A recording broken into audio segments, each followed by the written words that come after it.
नाकल अमरोमदना पिबारेलदो याइनुना थबक लाक्तबसिदा लैफम चाफम अमा खंग्री अतै मयाम अमगा ngahak hainok tawnarurabsu yainu ningsinglei hekta mabuktasu kyam kana ngamdraba jano haina khanmahuri amuktang chalaga hangsira haina su khalai matumda chalagana kari khankiba aduga mayam chalagana mayam sina mukari khanba wakal mayam ama mathang mathang khalai pibareldo adudagidi kana bazanate chatade chalage khankhre phone hana tawsira isu kaidorobano tawroida haina khankiduna hayengdi hekta chasilage haina khali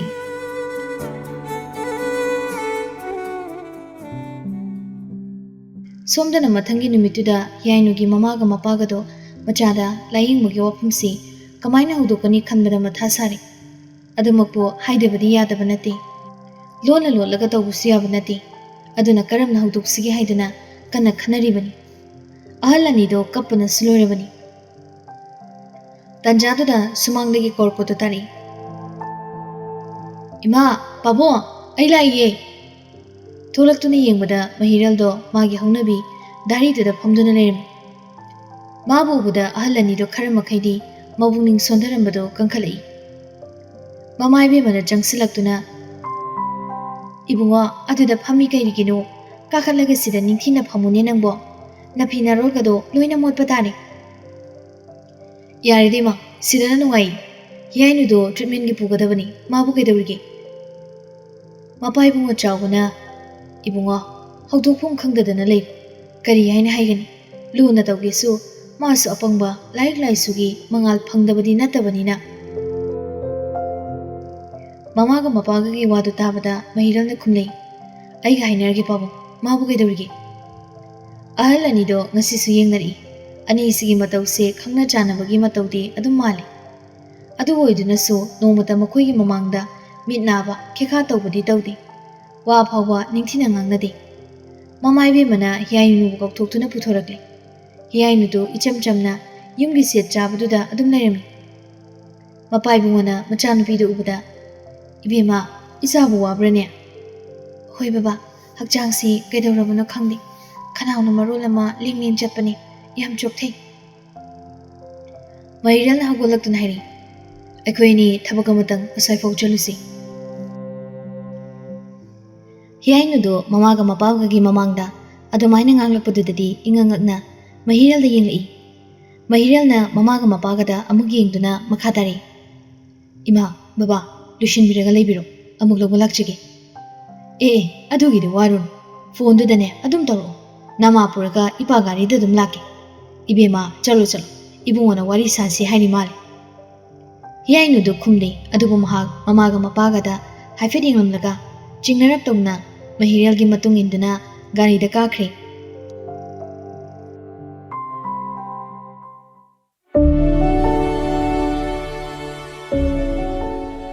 gari do thaudoraklabada yainu nangai kadai dena dada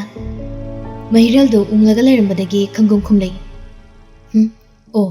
nanga wari matang sanasina tawbani kari wari warabano haye ngaiko mangonda tamthiba meeting ni yengamba nupa mana mabu khangudana yam tapna loina khalakpasida yainu su kari maramgino haidana tatana khalabani wabani na masado sor hondoklaga gari gi sidduda ningthina nga thaduna phamlaga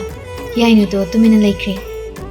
mahirana mafam jaba mada gari do khamlaga tamna wangang hori ahanbada aina nangonda haiduise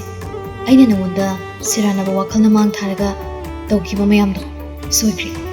simahana hodoki he aduga ani subada aina khalama mido nagnadre nga ki phathaba ngamda ba wakhalna tawkiba eksingdo soirabani ahum subusimadi nakyamuna ta tawbadabo wakaldi sontharakan yainu do mahiralda onsinduna muni yengli mahiralna makhadare nahak anaba malai hai yai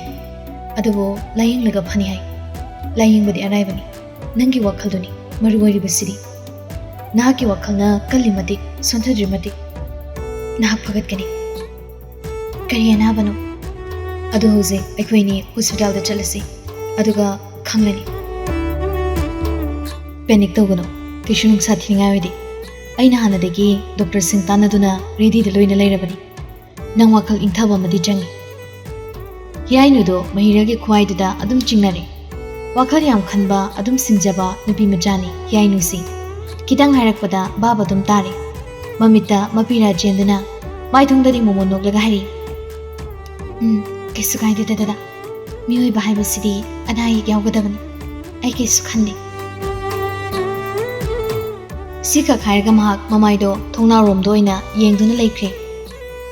ꯃꯍꯤꯔꯦꯜꯗꯣ ꯍꯤꯌꯥꯏꯅꯨꯗ ꯌꯦꯡꯂꯛꯄꯗ ꯆꯤꯡ ꯂꯥꯎꯈ꯭ꯔꯦ ꯁꯤꯒꯤ ꯒꯥꯔꯤꯗ ꯉꯥꯊꯔꯒ ꯊꯣꯡꯅꯥꯎꯗ ꯌꯦꯡꯗꯨꯅ ꯃꯄꯤꯔꯥ ꯆꯦꯟꯕꯒꯤ ꯐꯤꯕꯝꯁꯤ ꯃꯃꯥꯡꯗ ꯃꯍꯥꯛꯅ ꯂꯤꯛꯂꯥꯏꯒꯤ ꯃꯇꯥꯡꯗ ꯍꯟꯖꯤꯟ ꯍꯟꯖꯤꯟ ꯎꯈꯤꯕꯁꯤꯅꯤ ꯉꯁꯤ ꯃꯗꯨꯒꯤ ꯐꯤꯕꯝꯗꯨ ꯎꯕꯃꯛꯇꯗ ꯃꯍꯥꯛꯇꯨ ꯆꯨꯝꯈꯤꯕꯅꯤ ꯈꯪꯍꯧꯗꯅ ꯃꯍꯥꯛ ꯍꯤꯌꯥꯏꯅꯨꯒꯤ ꯃꯈꯨꯠꯇꯣ ꯇꯥꯞ ꯄꯥꯏꯁꯤꯜꯂꯛꯏ ꯍꯤꯌꯥꯏꯅꯨꯁꯨ ꯈꯪꯄ꯭ꯔꯦꯛ ꯈꯪꯅ ꯑꯃꯨꯛ ꯑꯣꯟꯁꯤꯜꯂꯛꯏ ꯃꯍꯤꯔꯦꯜꯁꯨ ꯏꯔꯥ ꯆꯤꯜꯂꯒ ꯍꯥꯏꯔꯛꯏ ꯅꯪ ꯀꯩꯁꯨ ꯇꯧꯔꯣꯏ ꯇꯧꯕꯁꯨ ꯌꯥꯎꯏ ꯈꯨꯗꯣꯡꯊꯤꯕ ꯈꯨꯗꯤꯡꯃꯛ ꯑꯩ ꯂꯥꯜꯂꯒ ꯅꯪ ꯅꯅꯥꯛꯇ ꯆꯠꯀꯗꯕꯅꯤ ꯁꯤ ꯍꯥꯏꯔꯒ ꯃꯍꯤꯔꯦꯜꯗꯣ ꯍꯣꯁꯄꯤꯇꯥꯜ ꯇꯝꯅ ꯒꯥꯔꯤꯗꯣ ꯌꯥꯡꯂꯞꯅ ꯊꯧꯔꯒ ꯍꯤꯌꯥꯏꯅꯨꯕꯨ ꯄꯨꯈ꯭ꯔꯦ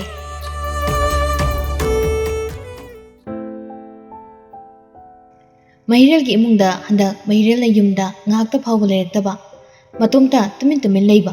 ꯃꯤ ꯑꯃꯠꯇ ꯋꯥꯔꯤ ꯁꯥꯗꯕ ꯁꯤꯗꯒꯤꯁꯨ ꯍꯦꯟꯗꯣꯔꯛꯇꯨꯅ ꯁꯨꯛꯅꯣꯛ ꯅꯣꯛꯈꯤꯗꯕꯁꯤꯗ ꯂꯣꯏꯅ ꯃꯤꯄꯥꯏꯅꯔꯕꯅꯤ ꯉꯁꯤꯗꯣ ꯃꯃꯥꯏꯕꯦꯝꯃꯗꯣ ꯁꯥꯕꯒ ꯀꯔꯤꯒ ꯃꯁꯥꯗꯣ ꯈꯪꯁꯣꯟ ꯁꯣꯟꯊꯔꯛꯄꯗꯒꯤ ꯗꯣꯛꯇꯔ ꯂꯩꯅꯥꯕꯨ ꯀꯧꯈꯤꯕꯅꯤ ꯗꯣꯛꯇꯔ ꯂꯥꯛꯇ꯭ꯔꯤꯉꯩꯗꯨꯗ ꯃꯆꯥꯅꯨꯄꯥ ꯑꯇꯣꯟꯕ ꯃꯍꯦꯟꯁꯨ ꯏꯔꯨ ꯑꯃꯨꯛꯇꯪ ꯂꯨꯊꯣꯛꯂꯨꯈꯤꯒꯦ ꯍꯥꯏꯗꯨꯅ ꯆꯪꯈꯤ ꯃꯃꯥꯏꯕꯦꯝꯃꯒ ꯄꯨꯟꯁꯤꯕꯒ ꯃꯄꯥꯟꯗ ꯍꯪꯆꯤꯠ ꯂꯥꯡꯕ ꯑꯣꯏꯅ ꯐꯝꯗꯨꯅ ꯋꯥꯔꯤ ꯁꯥꯔꯛꯄꯅꯤ ꯃꯄꯥꯏꯕꯨꯡꯉꯣꯅ ꯍꯥꯟꯅ ꯍꯧꯗꯣꯔꯛꯏ ꯍꯦꯔꯥ ꯀꯩꯁꯨ ꯊꯣꯏꯗꯣꯛꯄ ꯇꯧꯔꯣꯏꯗ ꯅꯨꯡꯁꯥ ꯁꯥꯒꯠꯂꯛꯄꯁꯤꯗ ꯃꯁꯥꯗꯣ ꯄꯠꯊꯔꯛꯄ ꯑꯣꯏꯔꯤꯅꯤ ꯑꯇꯩꯗꯤ ꯑꯔꯥꯏꯕꯅꯤ ꯃꯃꯥ ꯅꯆꯥꯅꯨꯄꯥ ꯑꯍꯜꯁꯤꯅ ꯇꯧꯔꯤꯁꯤꯕꯨ ꯀꯔꯤꯅꯣ ꯅꯠꯇꯦ ꯑꯁꯤꯕꯨ ꯅꯨꯄꯤ ꯊꯤꯖꯤꯜꯂꯗ꯭ꯔꯣ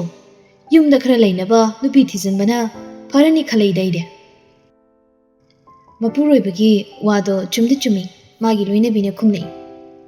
ꯃꯄꯥ ꯑꯩꯒꯤꯁꯨ ꯃꯗꯨ ꯑꯄꯥꯝꯕꯅꯤ ꯑꯗꯨꯗ ꯊꯧꯅꯥꯅ ꯍꯥꯏꯐꯦꯠ ꯍꯥꯏꯕꯗ ꯃꯥꯒ ꯈꯪꯅꯔꯝꯕꯤ ꯅꯨꯄꯤ ꯃꯆꯥꯗꯨꯅ ꯍꯨꯟꯗꯣꯛꯂꯝꯕꯗꯒꯤ ꯅꯆꯥꯅꯨꯄꯥꯁꯤ ꯍꯧꯖꯤꯛ ꯅꯨꯄꯤ ꯑꯉꯥꯡꯗ ꯅꯥꯆꯪꯗꯦ ꯍꯥꯏꯕꯒꯨꯝ ꯇꯧꯏ ꯏꯁ ꯀꯅꯥꯅꯣꯅꯦ ꯑꯩꯒꯤ ꯏꯆꯥ ꯍꯨꯟꯗꯣꯛꯂꯝꯂꯦ ꯍꯥꯏꯔꯤꯁꯤꯕꯣ ꯑꯉꯥꯎꯕꯤ ꯑꯣꯏꯔꯤꯅꯤ ꯍꯦꯔꯥ ꯑꯩꯅ ꯃꯄꯥꯅꯤꯅ ꯊꯥꯒꯠꯄ ꯅꯠꯇꯦ ꯑꯩꯒꯤ ꯏꯆꯥꯒꯨꯝꯕꯗꯤ ꯑꯇꯥꯡꯕꯅꯤ ꯀꯩꯅꯣ ꯌꯥꯎꯗꯦꯅ ꯃꯥꯅ ꯀꯔꯤꯒꯤ ꯏꯆꯥꯕꯨ ꯍꯨꯟꯗꯣꯛꯂꯝꯂꯤꯕ ꯀꯅꯥꯅꯣ ꯀꯔꯤꯅꯣ ꯍꯪꯗꯣꯛꯎ ꯑꯩꯅꯦ ꯃꯌꯨꯝꯗ ꯆꯠꯂꯒ ꯊꯤꯛ ꯇꯧꯔꯨꯒꯦ ꯌꯥꯔꯦ ꯅꯆꯥ ꯐꯥꯎꯕ ꯉꯥꯡꯅꯕ ꯉꯝꯖꯗ꯭ꯔꯤꯉꯩꯗ ꯃꯄꯥ ꯑꯃꯨꯛ ꯌꯥꯎꯁꯤꯟꯕꯤꯔꯛꯑꯅꯨ ꯀꯗꯥꯏꯗꯒꯤ ꯅꯨꯡꯁꯤꯅꯣ ꯑꯃꯨꯛ ꯍꯧꯕꯤꯔꯛꯂꯤꯗꯨꯕꯣ ꯍꯛꯆꯥꯡꯅꯒ ꯍꯛꯆꯥꯡ ꯉꯝꯗꯕꯅꯤ ꯂꯩꯁꯥ ꯄꯥꯈꯪ ꯑꯣꯏꯔꯤꯉꯩꯒꯤ ꯋꯥꯔꯤꯕꯨ ꯀꯔꯤꯅꯣ ꯃꯣꯏ ꯃꯄꯥꯁꯨ ꯉꯥꯏꯔꯦ ꯑꯩꯁꯨ ꯉꯥꯏꯔꯦ ꯈꯪꯅꯕ ꯌꯥꯕ ꯈꯪꯅꯔꯝꯂꯒ ꯑꯩꯈꯣꯏꯅꯤ ꯊꯨꯡꯅꯔꯤꯕ ꯅꯠꯇ꯭ꯔꯣ ꯁꯤꯗ ꯑꯗꯨꯃꯥꯏꯅ ꯒ꯭ꯌꯥꯟ ꯇꯥꯗꯕ ꯋꯥ ꯉꯥꯡꯕꯤꯔꯅꯨ ꯍꯩ ꯇꯥꯅꯤꯡꯗꯦ ꯅꯪꯅ ꯍꯥꯟꯅ ꯈꯪꯅꯔꯝꯂꯤꯕꯁꯤꯡꯗꯨꯗꯤ ꯐꯧꯍꯝ ꯉꯥꯛꯇꯅꯤ ꯑꯩꯒ ꯃꯣꯏꯒꯗꯤ ꯀꯗꯥꯏꯗ ꯆꯥꯡꯗꯝꯅꯕ ꯌꯥꯒꯅꯤ ꯑꯗꯨꯅꯕꯨ ꯑꯐꯕ ꯑꯩꯉꯣꯟꯗ ꯅꯪ ꯂꯩꯔꯛꯂꯤꯗꯨꯅꯤ ꯑꯇꯩ ꯀꯥꯏꯅꯔꯒ ꯑꯁ ꯇꯥꯅꯤꯡꯗꯦꯗ ꯃꯤꯕꯨ ꯐꯧꯍꯝ ꯀꯥꯏꯅ ꯍꯦꯛꯇ ꯍꯥꯏꯕꯤꯅꯨ ꯃꯣꯏ ꯃꯄꯥꯗꯒꯤ ꯍꯦꯟꯕꯁꯨ ꯌꯥꯎꯔꯤꯕꯅꯤ ꯂꯥꯏꯕꯛꯇ ꯇꯝꯗ꯭ꯔꯗꯤ ꯎꯄꯥꯏ ꯂꯩꯕ ꯅꯠꯇꯦ ꯑꯗꯣ ꯑꯉꯥꯎꯕ ꯉꯥꯡꯗꯣ ꯇꯧꯕꯤꯔꯛꯂꯅꯨ ꯇꯥꯅꯤꯡꯗꯦ ꯍꯅꯨꯊꯪꯁꯤꯗ ꯃꯣꯏ ꯃꯄꯥ ꯃꯉꯥꯏꯔꯦ ꯏ ꯈꯦꯡꯂꯤꯁꯦ ꯍꯅꯨꯔꯀꯥꯟꯗ ꯃꯁꯤ ꯅꯨꯄꯤꯁꯦ ꯃꯁꯤ ꯑꯩꯒꯤ ꯃꯃꯥꯡꯗ ꯃꯤꯇꯣꯞꯀ ꯊꯥꯒꯠꯂꯤꯅꯦ ꯃꯁꯦ ꯅꯪ ꯅꯥꯕ ꯅꯥꯗꯕ ꯍꯧꯖꯤꯛ ꯑꯩꯅꯅꯦ ꯂꯤꯆꯩꯅ ꯑꯣꯏꯔꯥꯛꯂꯔꯗꯤ ꯐꯔꯛ ꯌꯥꯝ ꯇꯥꯅꯅꯤꯀꯣ ꯅꯪ ꯍꯩꯃꯥ ꯊꯥꯒꯠꯄꯒꯤ ꯋꯥ ꯅꯠꯆꯗꯤꯌꯦ ꯀꯥꯔꯟ ꯉꯥꯡꯒꯅꯨ ꯍꯥꯏꯖꯕꯅꯤ ꯑꯗꯨꯒꯤ ꯃꯍꯨꯠꯇ ꯅꯆꯥꯅꯨꯄꯥꯗꯣ ꯅꯤꯡꯊꯤꯅ ꯐꯝꯃꯤꯟꯅꯔꯒ ꯋꯥꯔꯤ ꯁꯥꯕꯤꯌꯨ ꯍꯥꯏꯖꯕꯅꯤ ꯀꯩꯅꯣꯅꯤ ꯀꯟꯅ ꯉꯥꯡꯅꯔꯤꯉꯩꯗꯨꯗ ꯂꯩꯅꯥꯁꯨ ꯂꯥꯛꯂꯦ ꯃꯃꯥꯏꯕꯦꯝꯃꯗꯣ ꯅꯣꯛꯐꯦꯠ ꯇꯧꯔꯒ ꯍꯥꯏꯔꯛꯏ ꯇꯨ ꯏꯕꯦꯝꯃꯁꯨ ꯂꯥꯛꯂꯦ ꯕꯦꯝꯃ ꯂꯥꯛꯑꯣ ꯄꯨꯟꯁꯤꯕꯁꯨ ꯂꯩꯅꯥ ꯎꯕꯗ ꯅꯣꯛꯂꯛꯏ ꯂꯩꯅꯥꯅ ꯏꯃꯥ ꯍꯛꯆꯥꯡ ꯉꯝꯗꯦ ꯍꯥꯏꯁꯤꯕꯨ ꯁꯥꯕꯒꯤ ꯑꯣꯏꯔꯝꯕꯁꯨ ꯌꯥꯏ ꯑꯃꯨꯛꯇ ꯆꯦꯛ ꯇꯧꯊꯣꯛꯁꯤꯁꯦ ꯍꯣꯏ ꯏꯃꯥꯁꯤꯁꯦ ꯀꯣꯛ ꯉꯥꯎꯏꯅꯤ ꯕꯦꯝꯃ ꯑꯃꯨꯛ ꯁꯥꯊꯤꯅ ꯉꯥꯎꯏ ꯕꯦꯝꯃ ꯅꯃꯥꯁꯤꯁꯦ ꯑꯃꯨꯛꯇ ꯌꯦꯡꯊꯣꯛꯁꯤꯁꯦ ꯅꯤꯡꯊꯤꯅ ꯃꯀꯣꯛ ꯉꯥꯎꯏꯗ ꯍꯥꯏꯈ꯭ꯔꯦ ꯑꯍꯜ ꯏꯕꯨꯡꯉꯣ ꯄꯨꯟꯁꯤꯕꯅ ꯍꯥꯏꯔꯛꯄꯅꯤ ꯂꯩꯅꯥꯅ ꯆꯪꯁꯤꯜꯂꯛꯇꯨꯅ ꯃꯃꯥꯏꯕꯦꯝꯃꯕꯨ ꯕꯤꯄꯤ ꯆꯦꯛ ꯇꯧꯔꯛꯂꯦ ꯍꯥꯏꯒꯨꯝꯗꯅ ꯕꯤꯄꯤ ꯈꯔ ꯋꯥꯡꯂꯞ ꯂꯩꯔꯝꯂꯦ ꯑꯇꯣꯞꯄ ꯀꯔꯤꯅꯣ ꯈꯔ ꯁꯨꯝ ꯌꯦꯡꯉꯤ ꯏꯃꯥ ꯋꯥꯀꯤꯡꯒ ꯑꯃꯠꯇ ꯆꯠꯄꯤꯗ꯭ꯔꯕꯣ ꯆꯠꯇꯦ ꯀꯨꯏꯔꯦꯅꯤ ꯕꯦꯝꯃ ꯋꯥꯀꯤꯡ ꯈꯔ ꯆꯠꯁꯤꯀꯣ ꯏꯃꯥ ꯑꯗꯨꯒ ꯊꯥꯎ ꯊꯨꯝ ꯈꯔ ꯍꯟꯊꯕꯤꯔꯣ ꯕꯤꯄꯤꯁꯤ ꯈꯔ ꯋꯥꯡꯂꯦ ꯍꯥꯏꯕ ꯇꯥꯔꯦ ꯍꯤꯗꯥꯛꯁꯨ ꯆꯥꯕ ꯍꯧꯁꯤ ꯅꯨꯡꯇꯤꯒꯤ ꯑꯌꯨꯛ ꯉꯟꯇꯥꯗ ꯍꯤꯗꯥꯛꯁꯦ ꯆꯥꯕꯤꯌꯨꯀꯣ ꯑꯩ ꯍꯤꯗꯥꯛ ꯃꯃꯤꯡꯁꯤ ꯏꯖꯔꯝꯂꯒꯦ ꯑꯇꯩꯗꯤ ꯊꯣꯏꯗꯣꯛꯄ ꯇꯧꯔꯣꯏꯗ ꯑꯍꯜ ꯑꯣꯏꯁꯜꯂꯛꯄ ꯍꯥꯏꯕꯁꯤ ꯌꯥꯝ ꯅꯥꯒꯟꯕꯅꯤ ꯇꯦꯁ ꯈꯔꯁꯨ ꯇꯧꯊꯣꯛꯄꯤꯌꯨꯁꯦ ꯁꯤꯒꯤ ꯇꯦꯁ ꯑꯩꯅ ꯏꯔꯤꯕꯁꯤꯡꯁꯦ ꯇꯧꯊꯣꯛꯄꯤꯌꯨ ꯑꯗꯨꯒ ꯍꯦꯟꯅꯁꯨ ꯃꯣꯟ ꯁꯤꯡꯖꯅꯕ ꯂꯩꯅꯥꯅ ꯏꯕ ꯌꯥꯕ ꯏꯔꯦ ꯄꯨꯟꯁꯤꯕꯅ ꯍꯥꯏꯔꯤ इबेमा नखोईगिदी इमा पाबुंग सूरीब्रा कमाई तौई इचिल इनाउना क्यानो अदुगा येकना करिनो लैनादु वहांगदु ताबदा नुगलै इमा बाबा लोइना लैरे पाबो बाबाबुदी हाना पुलिसता लेरमबनी सोकपदगी पोथाखिबनी इचिल इनाउसे अहुमनी अइना मयाइनी अनीदुना नुपा ngaktani अदुगा अइगी येकना अंगोमने पाबो ओहो इस नुआइरेदा अदोंगाइको इताउदुबु सोई हाइसिबु कैदोबदा 2004 की कामनबा मदा सोखिबदो अइगी बाबानी पाबो अजजज इपा निंगसिंग अइनेगा पाउ फोंखिबनीने करी करी इपा काउट्री महाक्की मिंगदुबु करी खोगेन हाइबा नत्रा अहोय मानी पाबो इस मथौना लैख्रब इताउनीने मतमदुगी अहोय पाबो अदुमाइना हाइनै हाइरगा लैनादु नोगलै महिन सुथोगले कौरी जे लौबबुदी अइना ngang थाखिबनी थिनबसिदी ननाउ थिनजरगे होइने इमागी दाक्सिंग से लेबिरो अदुगा पिजबगी टाइमिंग लोइने इरबनी अदुगा मना टेस्टिंग से अमुतंग तौथोक्सी ahal loisalakpa haisidi medical checkup toina tawgadabani hoi je adudi ai thapa atai sile hori nangai thilo hidak sing se leiboina hoi je lainana ahal singa unsilaga adudi pabo ima ai muktu chakrage hoi ningthina cheksina chalokoi bema ahal ani duna punna hairakpani chakrabada punsibana soli mama ai wakhal lama laibo हो लाखिरनु को वखलगा अमिगी major कोक्ट्रिङै दुदा मै बाबुना हैरांग लिङैने युरांग सलुरनु आइने कोक्याम गावि हाइरगा ममाइ बेमदो हगोरख्रि high तानिंदे अदुगने अमनाने नंग वांगांग खुदिं Coke गावि हाइमन्दना नकोक्तो असेंकी गावरबनि नंग अमा नंग मपाइ बुना सोलगा लेहबनि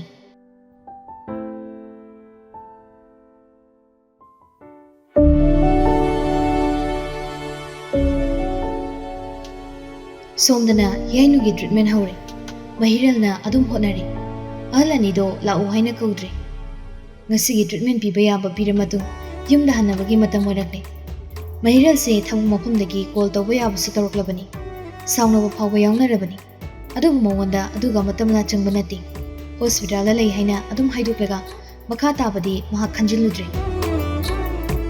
नुमिदांग वाइरम तारे महिरल याइनुबो युमलमदा पुथरपदो mamlakadorabani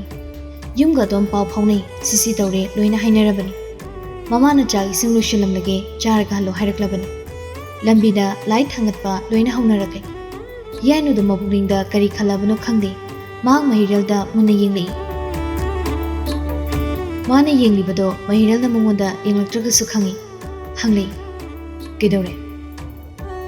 hana onsilaklaga hanglakpanati लंबीदा अदुम येंगना गाड़ी दो थौना हंगलकपनी याइनुदो हानदगी मथंगोइदा महिरेलगी जगह अमा यावदुना लैबगा ngasi mahangna kuchen chenduna magi da makona bigiba sigada mag mabungning phataba ngamukdabani mahirel da huzikso adum yengna momonok hairi dada na sumaina sum inakta leidu weredi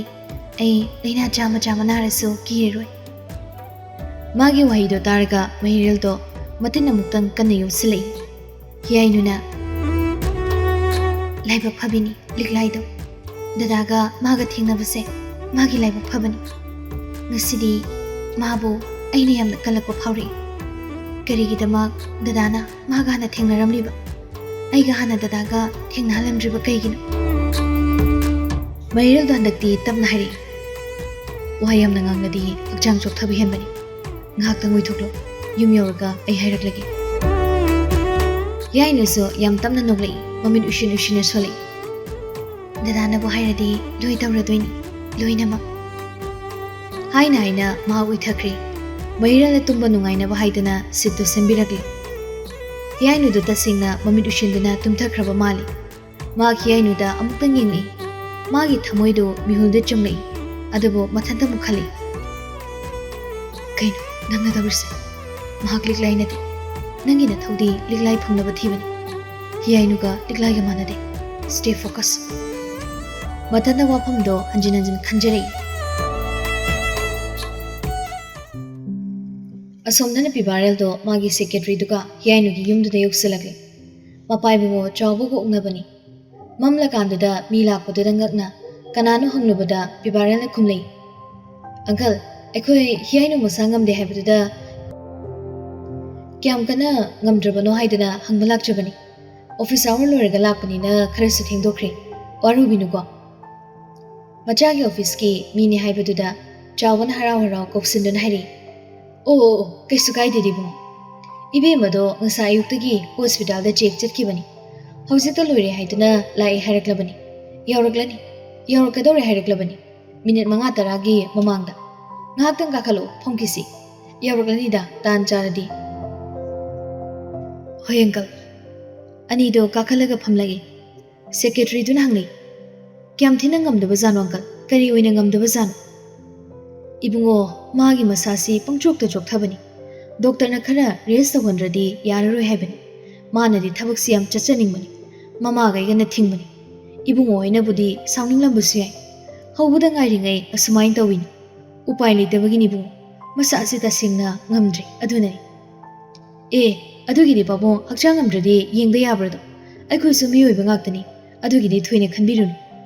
doctor na yenglabani na faraglani magi mafam chauna dum leiri ꯄꯤꯕꯥꯔꯦꯜꯅ ꯈꯨꯝꯂꯛꯄꯅꯤ ꯃꯃꯥꯅ ꯆꯥꯒ ꯂꯣꯟꯗꯨꯅ ꯄꯨꯊꯣꯔꯛꯄꯗꯣ ꯊꯛꯄ ꯍꯧꯕꯒ ꯒꯥꯔꯤꯗ ꯊꯧꯖꯤꯜꯂꯛꯂꯦ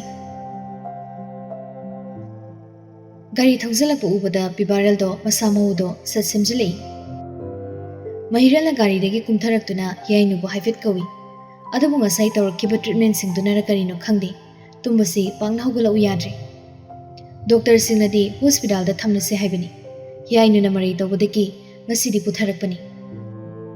ꯃꯍꯤꯔꯦꯜꯅ ꯍꯤꯌꯥꯏꯅꯨꯕꯨ ꯄꯥꯝꯈꯠꯈ꯭ꯔꯦ ꯑꯗꯨꯒ ꯒꯥꯔꯤꯗꯒꯤ ꯂꯧꯊꯣꯔꯛꯂꯦ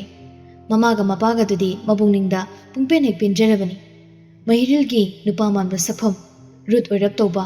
ꯑꯗꯨꯒ ꯖꯒꯠ ꯖꯒꯠꯀꯤ ꯁꯛꯐꯝ ꯃꯆꯦꯠ ꯑꯃꯠꯇ ꯇꯥꯗꯕꯗꯨꯗ ꯃꯈꯣꯏꯅ ꯍꯦꯛ ꯈꯣꯏꯗꯥꯖꯕ ꯍꯥꯏꯕꯗꯨ ꯑꯣꯏꯔꯕꯅꯤ ꯍꯥꯏꯁꯨ ꯍꯥꯏꯕꯅꯤ ꯋꯥꯡ ꯆꯥꯎꯔꯗꯅ ꯃꯁꯛ ꯐꯖꯔꯞ ꯇꯧꯔꯒ ꯅꯨꯄꯥ ꯃꯥꯜꯂꯒ ꯃꯃꯥꯏ ꯃꯃꯤꯠꯇꯣ ꯁꯨꯛꯂꯞ ꯇꯧꯅ ꯍꯤꯌꯥꯏꯅꯨꯕꯨ ꯏꯔꯥꯏ ꯂꯥꯏꯅ ꯑꯉꯥꯡ ꯃꯆꯥ ꯑꯃ ꯄꯝꯕꯒꯨꯝ ꯄꯝꯂꯒ ꯄꯨꯈꯠꯂꯛꯄꯗꯨꯗꯗꯤ ꯌꯦꯡꯕꯗ ꯑꯗꯨꯛꯀꯤ ꯃꯇꯤꯛ ꯃꯤꯠꯊꯛꯏ ꯄꯤꯕꯥꯔꯦꯜꯒ ꯁꯦꯀ꯭ꯔꯦꯇꯔꯤꯒꯗꯨꯁꯨ ꯑꯃꯒ ꯌꯦꯡꯅꯔꯛꯏ ꯃꯄꯥꯅ ꯀꯩꯗꯧꯔꯤ ꯏꯕꯨꯡꯉꯣ ꯇꯨꯝꯈ꯭ꯔꯕ ꯍꯣꯏ ꯕꯥꯃꯣ ꯍꯤꯗꯥꯛ ꯂꯥꯡꯊꯛ ꯈꯔ ꯁꯤꯖꯤꯟꯅꯔꯛꯄꯗꯨꯗ ꯇꯨꯝꯊꯈ꯭ꯔꯦ ꯇꯨꯝꯖꯔꯁꯅꯨ ꯃꯥꯒꯤ ꯀꯥꯗꯣ ꯑꯃꯨꯛꯇ ꯏꯃꯥ ꯍꯣꯏ ꯏꯃꯥꯒꯤ ꯇꯨꯡ ꯏꯜꯂꯣ ꯏꯕꯨꯡꯉꯣ ꯃꯍꯤꯔꯦꯜꯅ ꯍꯤꯌꯥꯏꯅꯨꯕꯨ ꯊꯥꯡꯗꯨꯅ ꯃꯃꯥꯒꯤ ꯃꯇꯨꯡ ꯏꯟꯅꯗꯨꯅ ꯆꯪꯈ꯭ꯔꯦ ꯄꯤꯕꯥꯔꯦꯜꯗꯣ ꯂꯩꯕ ꯌꯥꯔꯛꯇ꯭ꯔꯗꯨꯅ ꯈꯪꯍꯪꯂꯩ ꯍꯧꯖꯤꯛꯀꯤꯗꯨꯅ ꯀꯅꯥ ꯑꯣꯏꯔꯕꯅꯣ ꯑꯪꯀꯜ ꯑꯣ ꯏꯕꯨꯡꯉꯣ ꯏꯆꯥ ꯅꯨꯄꯥꯒꯨꯝꯕꯅꯤ ꯃꯃꯥꯟꯅꯕ ꯍꯥꯏꯔꯛꯄꯗꯨꯗ ꯄꯤꯕꯥꯔꯦꯜꯗꯣ ꯆꯤꯡ ꯂꯥꯎꯈ꯭ꯔꯦ ꯃꯥꯒꯤ ꯏꯒꯣꯗ ꯁꯣꯛꯈ꯭ꯔꯦ